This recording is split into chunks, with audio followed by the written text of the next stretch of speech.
It's time for the Access of Easy podcast, the weekly technology digest that keeps you ahead of the curve.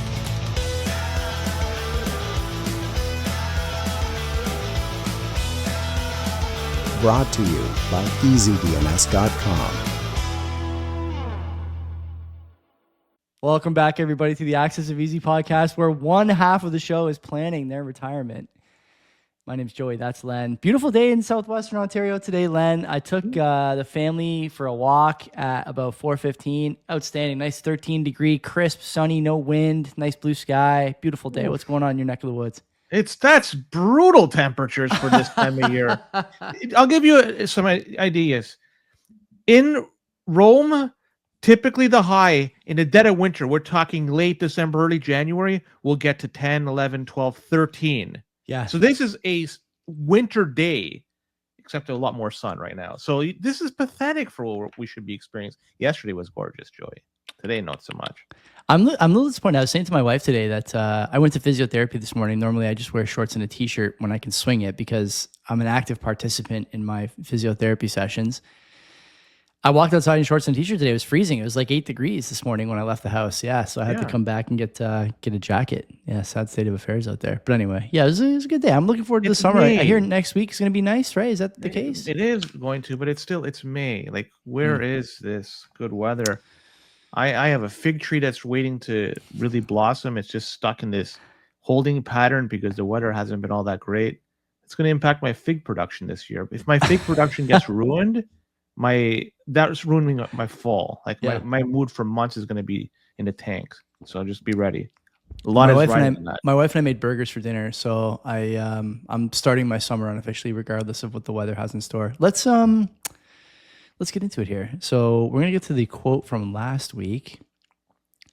I can't believe someone got this. I feel like I knew this quote when I read it, but I couldn't put a name on it for sure. But somebody did. The last quote, or last week's quote, I should say. I do not believe in a fate that will fall on us no matter what we do. I do believe in a fate that will fall on us if we do nothing. That was from Ronald Reagan. Veronica got it right. Well done, Veronica. This week's quote, Len, if you want total security, go to prison. There, you're fed, clothed, given medical care, and so on. The only thing lacking is freedom. If you know who that was by, put it in the comments. No Googling. You can only refer to magazines that have been under your bed since 1988. And if you know the answer, put it in the comments. You get your next round of renewals on Easy. What if it's a Pete Rose comment? So the magazine from 1988 would still be applicable. R.I.P. The true great one. The true great one. Hall of Fame? Yeah? No? What do you think? Does he deserve it? Yeah. Yeah, I think so too. Too. He's done enough for the game. Agreed. I think he played some hard. of those videos that I think you shared with me about how, like, him giving hitting advice. Oh my God! Even as a 70-year-old dude, yeah, he lived and breathed the game. You know, you would talk to him he would be interviewed, and people would talk to him and ask him about, like, what do you think of this pitcher? And he'd bring up statistics, how he hit lifetime versus that guy. Like, he remembered these things. That's a true competitor, right? Like, that's hard to replicate that. And he lived and breathed baseball. He loved it to his dying breath. And yeah, it's too bad he never got to see Cooperstown. But yeah, he did screw up. He did screw up royally, but still, he played well. He played hard. We got some fun stories tonight. I think a first time appearance for one company. Has Pinterest made? I don't think so. I think Pinterest, like, truly stay-at-home mom level stuff, like pinning recipes and home decor ideas, along with things that'll give your husband nightmares on weekends, to an app where you can't really do anything except browse other people's pinned interests. Like, very strange app, this Pinterest thing. But I don't think we've ever talked about it before, so this is going to be a fun one. It reminds me, in my point of view, it's like LinkedIn. It's this area I have never delved in. I know it exists. I know it's really popular, but each of the two of the platforms I do not participate in. So like, I kind of view them in the same light, even though they're not even the same. So we'll leave it at that. If by the same, do you mean the people on Pinterest also have 15-year-old outdated photos to make themselves look younger in their profile, like on LinkedIn? Or do they do that in Pinterest? LinkedIn, they do for sure. I don't know about Pinterest or not, but yeah. LinkedIn people have graduation photos. They're 50 years old. That's not what you look like anymore. You can dream, but we got to hire that young buck that's a lot of energy that's going to take over the sales division in the next 10 years, right? Right? We have some aspirations here with this guy. This photo looks pretty darn good. Let's hire him.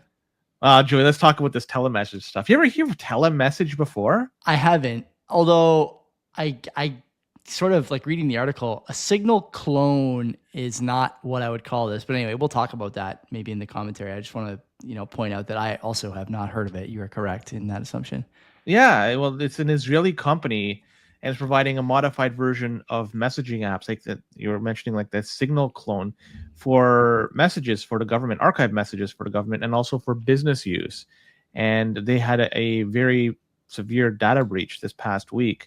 And there was a hack that exposed the archive messages, such as the contact information for government officials, the login credentials, and so people from like the customs and border protection were impacted. People working at Coinbase, Joey, were impacted. Surprise.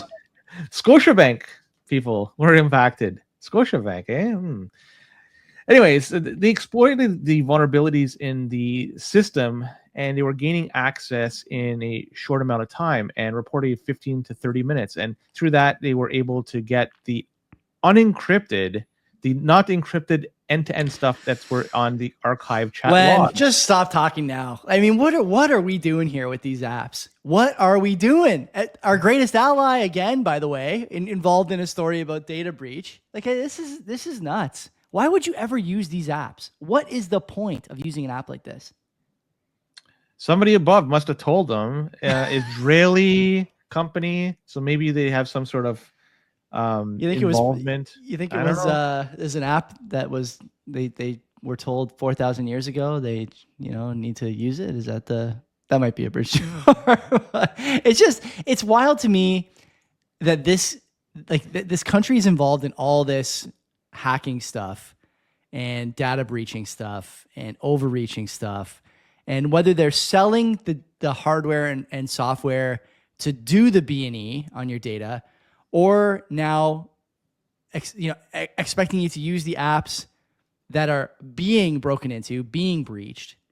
I don't understand why people are going back to this well over and over again. Someone help me understand this. Do you understand this? It's never in the story. No one really knows why they keep going back here. Presumably there are other options for encrypted apps and for spyware, but we just keep going back to this well. It's interesting. You and I are Bitcoiners. We've talked about stuff like, what was it? Like SimpleX, Session, all these different encrypted apps that require tiny bits of like micropayments, true micropayments, like pennies, to use them and share data that you really want to be protected, but people still keep going back to stuff like this.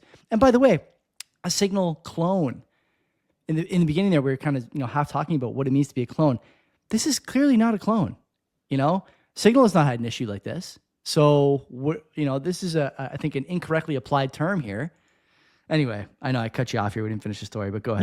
No, it doesn't make sense to me. I don't get it. I don't understand. It's archiving the messages, and that's the problem. Like messages that are end-to-end encrypted shouldn't be archived. Now, when you're talking about like just simply, we're going to look in a vacuum, Signal, you can get access to somebody's account, but you won't be able to access their archived messages. You're basically starting anew.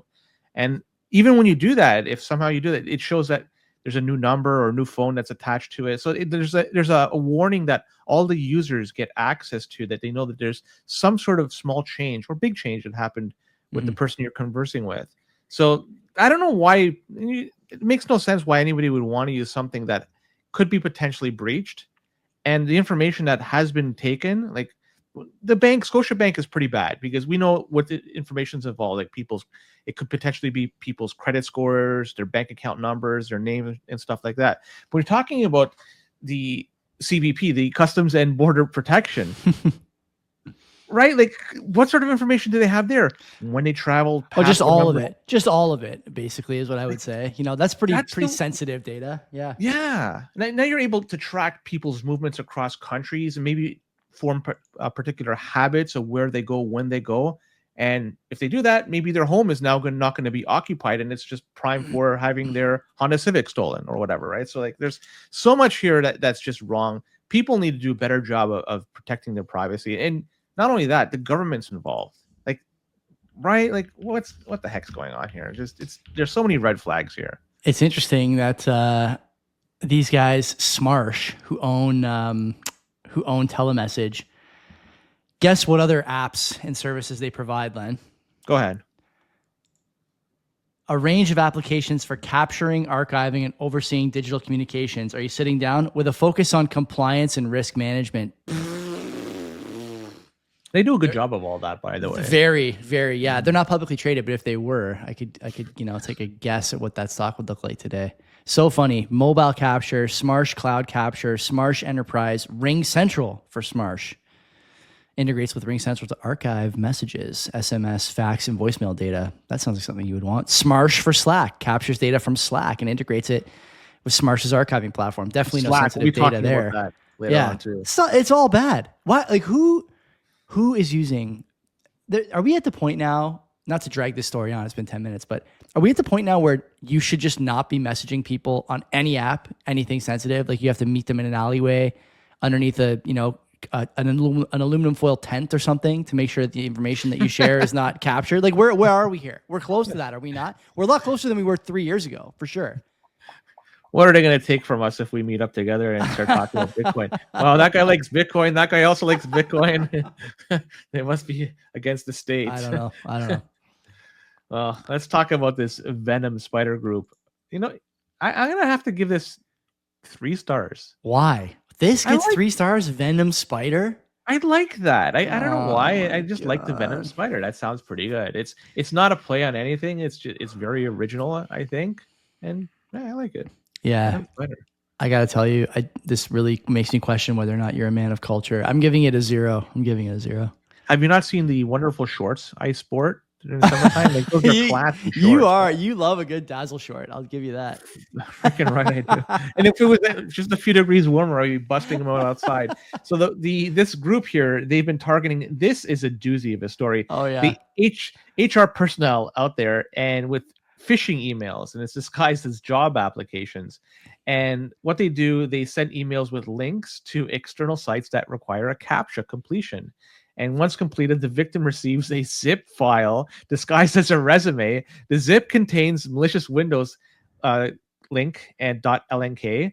And when executed, it runs a batch script. And then, what's the backdoor called? Did you see?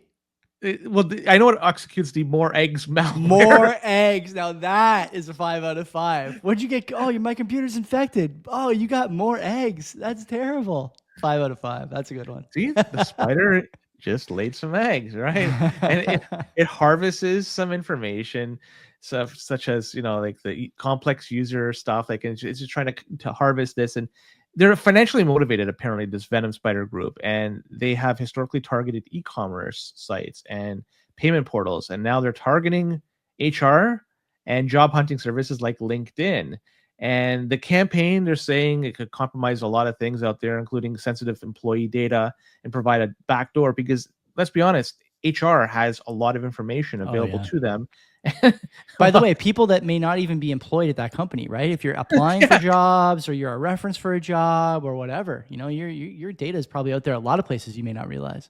And the only thing that's kind of, they're wondering what the heck's going on. If they do it in Canada, 99 out of 100 applicants appear to be coming from one part of the world. Mm-hmm. So they're wondering, is this a very reflective of the nation, or just a reflective of people coming to Canada? Organizations are saying out there, they got to train their employees better. Let's be honest. You get a zip file and it has something that's not .word. If it's something else, be honest, don't click it. But when you're at work, you're busy, you're just trying to recruit people, you probably don't give a rat's ass, but this is what happens in the end. You get pwned. Okay, there's 2 things I want to point out about this story. I'll just read from the article. I think this is these guys are sophisticated. This is like an in-depth, probably tedious, laborious operation from 2019. Venom Spider has been active for several years, with activities dating at least as far back as the late 2010s. Proofpoint published research in early 2019 detailing how the More Eggs backdoor was used as far back as mid-2018. Now listen to this.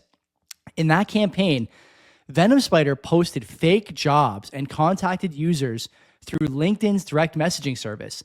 The threat actor would distribute payloads via fake staffing websites, as well as malicious attachments. That's a lot of work. That would probably look really legit if you were a staffing person just spending all day bombarded by these processes, these websites, all that stuff. So kudos to these guys for taking the time. The second part is about this activity, again from the article on Dark Reading. The zip file instead contains, they're talking about the emails you get. The zip file instead contains an email or contains a g.jpg image file, a quote distraction, according to Arctic Wolf, that's the privacy or security research firm, as well as a malicious Windows shortcut or .inc file, or .lnk file, excuse me. That acts as the payload for the first stage of the attack. I want to note something here. When I get emails, one thing I cannot figure out why these services have not made a change on this yet. When you get an email with a logo, Len, do you ever see the logo in an email signature as a photo attachment? It's embedded in it. Happens to me all the time on Gmail. You get an email and either the signature is, it's like misapplied somehow, or that JPEG is like floating somehow. Really? And it's not embedded in it, the actual body of... Not every time. Not every time. And so Google, and I'm sure other services do this too. I don't know if my like work Outlook does it or not, but the service will read it as an attachment. And so you end up getting sort of desensitized to these emails that have attachment after attachment after attachment. And you find yourself, I'm guilty of this. If you're receiving pictures, you're clicking on the attachments, and one of them is usually the email signature photo. Now, if you got something that was malicious, you might get caught on something like that. I just wonder why like Google and other email providers have not found a remedy to this yet. Because it seems to me like this is probably easy to do, especially with AI. Like AI could interpret whether or not something is meant to be embedded as part of a signature, a logo, or an anniversary insignia or whatever. But they don't. They just let it stay as an attachment to the email. And in my view, after reading this story especially, that's a risk. And it's something that could be easily mitigated, but they don't seem to be interested in doing so. The remedy for this is if you get something like that and you're going to be opening it, forward it to your work and let them deal with it. Like just click stuff like crazy. Forward it to your telemessage and then open it there. And It'll be archived forever, but for some. I want to. Okay, the next story is rather short because this guy Ryan Mitchell Kramer, not Cosmo, this guy's from California, and he pleaded guilty. This is a good one to hacking Disney back in 2024. He used malicious AI art application, which he posted online to steal credentials from Disney employees' personal computers. It's allowed him to gain access to thousands of internal Slack channels, Slack, and download 1.1 terabytes of sensitive information, including 44 million messages. That's a lot of messages. Hopefully he's not the one that's sending and receiving. It's just a combined version of all the messages within the company.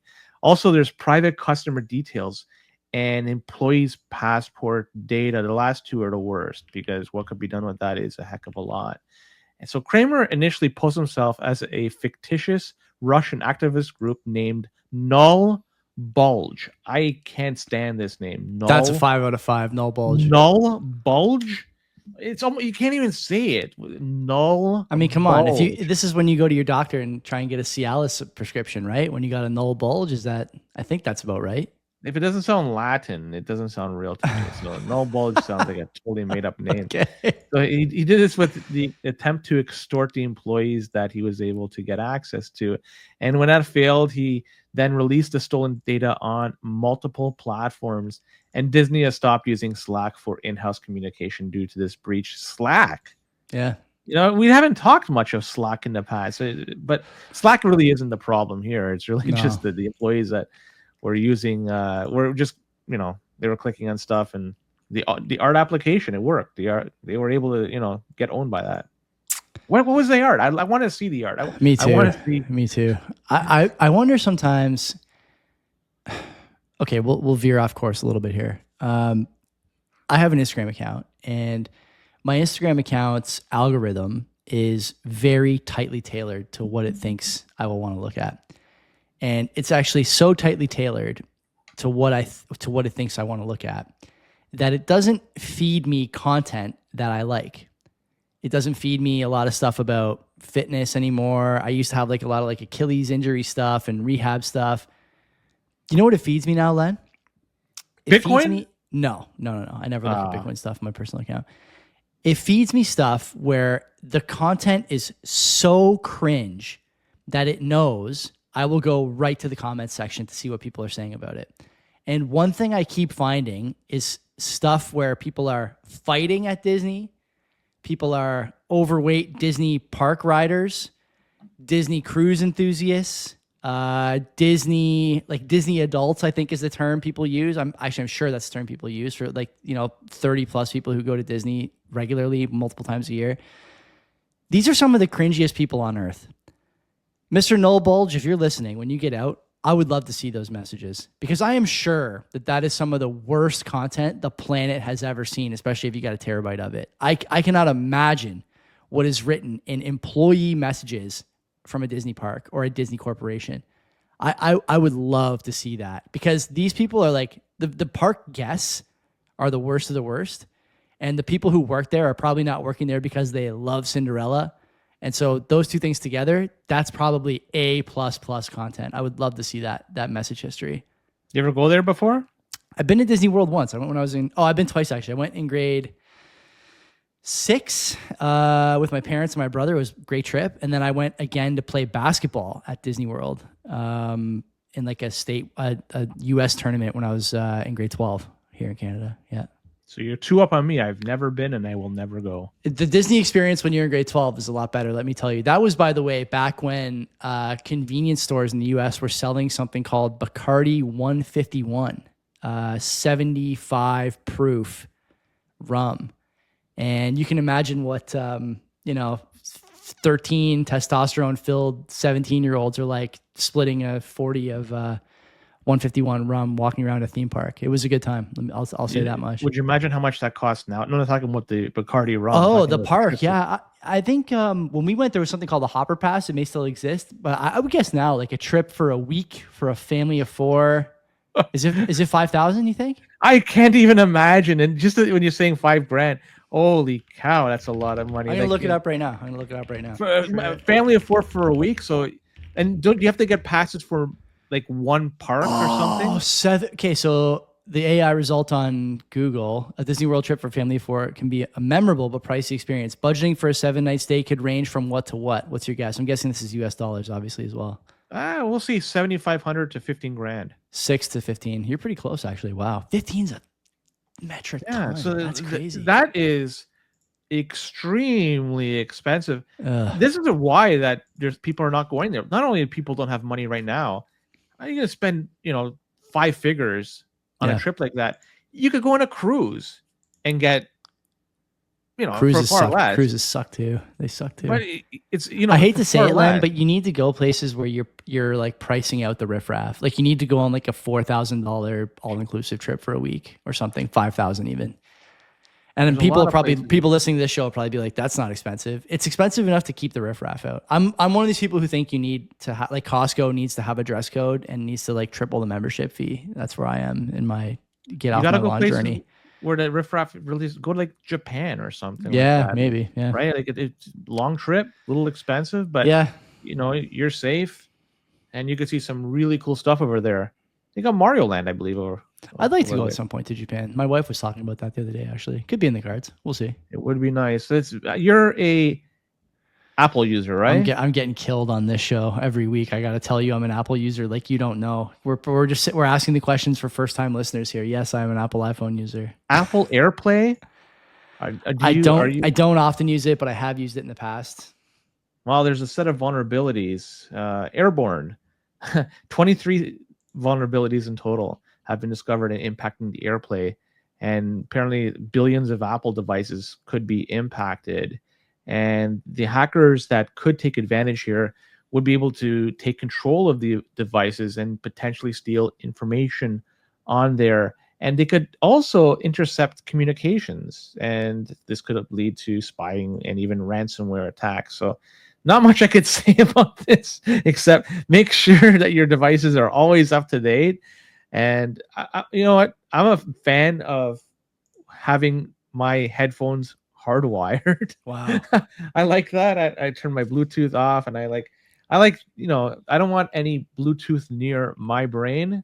I go old school, and it's hard to intercept a hard wire from my phone to my ears. But there's AirPlay and stuff like that, and it's very convenient to like stream stuff like this. But Big you know time. what?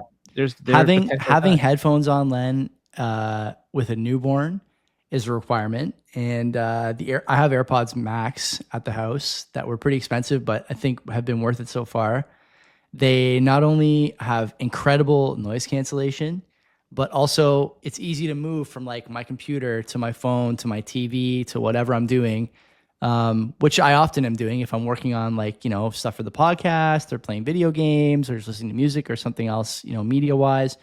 Moving from device to device is important and is done generally through Bluetooth or AirPlay. And I'm disappointed to hear this, honestly, because this is a thing that some of the other stuff, the Apple stuff is like, yeah, you're the subject of a state attack. You have to put your phone in lockdown mode, whatever. Like there's a solution for it. But this is a bit disappointing because that's something that I use a lot. And although I don't use it in public places, still it's a bit of a letdown. This is something they let slide. And Will it change your habits moving forward? I am going to buy a Pixel as my next phone for sure. I said Get this out of yesterday. here. Yeah, I'm going to switch to Pixel. Either a Pixel or a OnePlus, one or the other. I had a OnePlus 7. They're great phones. Pure Chinese spyware. That's my favorite. Yeah, I was gonna say, don't do if you're gonna do anything, do the Pixel. I can't believe you'd even abandon the Apple ecosystem. I might. We'll see. I mean, we'll see. If I'm a betting man, I'm betting against that. Just put the poly market up, and I'll put all my corn on that. Okay, let's talk about the Pinterest. We've love it. Yeah, we set the table for this story. People are pissed at what's going on because there was a mass account suspensions that took place and pin deletions, and people are, as I said, people are very upset. They were using aggressive AI moderation as the primary cause, and the accounts were being suspended for basically anything. I love it. For no reasons. Yeah. And some of the suspensions, even they were saying that curated boards such as arts and professionals who use Pinterest for mood boards and inspiration were impacted. I didn't even know people like that would. This is a big thing. Like when we had our little one, my wife had like an inspo board for her bedroom, right? So like the sort of color palette and all this stuff. This is, I hate to say it, we don't often talk about the differences between the genders on this show, but this is a female coded app. And so I will never understand having a mood board, vision board, inspo board for literally anything. I wear a gray sweatshirt and black pants most days, and I don't plan on changing that anytime soon. I would, I'm not going to propose or purport to speak for Len, I should say, but I'm guessing he's in the same boat. Yeah, I'm guessing he's in the same boat. Next line comes up. Yeah. So, you may not understand the obsession people have with Pinterest. Certainly, if you're on Pinterest, then also on the Reddit for the Pinterest, like a special kind of obsessed.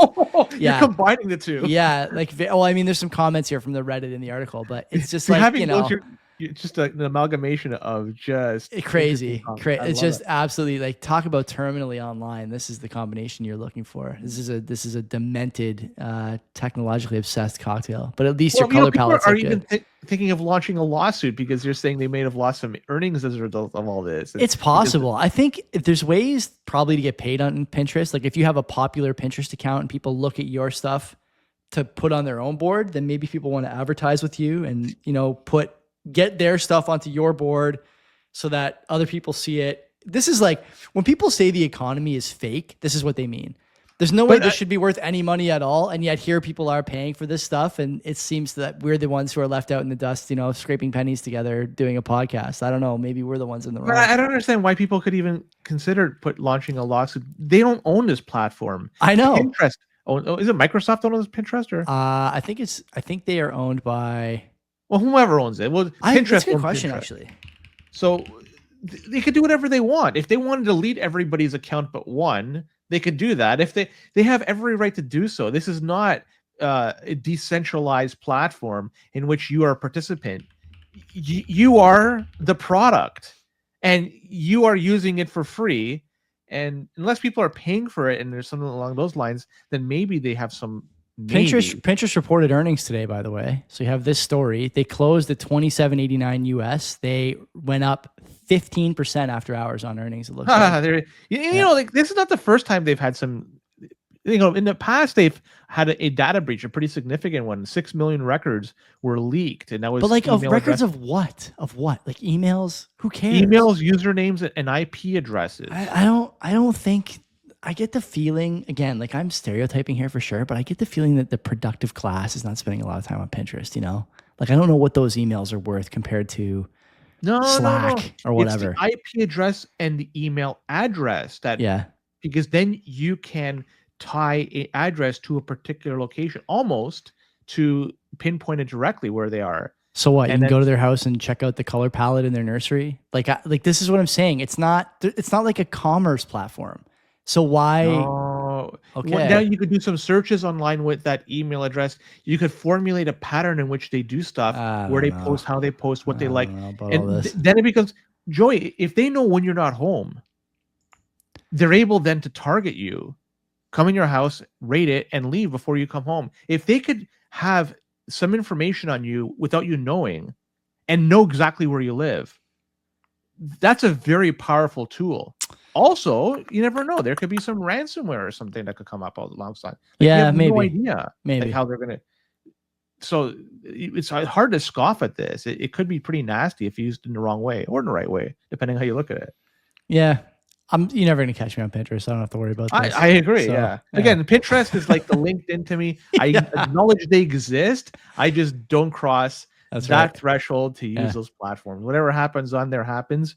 That's it. I ain't there. It's like it's the way I look at tent encampments. I acknowledge they exist, but you're never gonna see me. We should do like insider interviews over there. Just come in, dress like hobos. I mean, I just dress normally. I can do that, and just talk to people. How did you get in this situation? Would you like to buy Bitcoin? If you don't, here's it.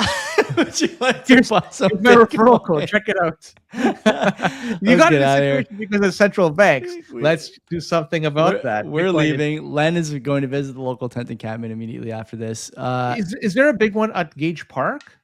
Probably. I haven't been to Gage Park in a long time, but probably. That's where we're gonna hold our meetup. No. Yeah, the CBP Gage Park meetup at the band shell. We'll have to kick out Tony and the boys there. Tony and the tents. That's what they It'll call be a themselves. combination. We'll do CBP and the Axis of Easy. We'll do an amalgamation of two different shows, one big meetup, and do it there at Gage Park. An absolute gong show. Good night, everyone. Take care of yourselves, and until next week, keep your data safe and stay off LinkedIn or Pinterest. LinkedIn and Pinterest. Too. Yeah, both All of of them. that garbage. Take care.